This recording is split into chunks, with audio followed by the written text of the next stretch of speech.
যারা আমরা ডায়েট করে থাকি তাদের জন্য কিন্তু ম্যান্ডেটরি দিনে হচ্ছে ২টা ডিম থাকে। একটা সকালে ওর হচ্ছে অনেকে রাত্রে খায় বা সন্ধ্যার দিকটাতে খায় হোয়াটএভার।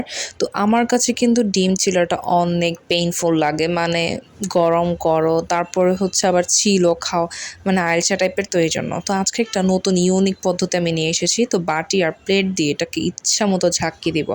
ডানে, বামে, তেড়া, বেঁকা যেইভাবে মন চায় ওইভাবে। তো আমি একটা মূলত ফেসবুকে একটা পেজ দেখেছিলাম। সো ভাবলাম আমিও ট্রাই করে দেখি আসলে এটার রেজাল্টটা কী আছে। তাহলে আমার আর ডেইলি পেইনই নিতে হবে না, আর আমার ডিমটাও কিন্তু ইজিলি খোসা সমেত ছেড়ে যাবে। তো ও মাই গড! আমি দেখে তো একদম অবাক হয়ে গিয়েছিলাম যখন দেখলাম যে হ্যাঁ, এটা কাজ করেছে।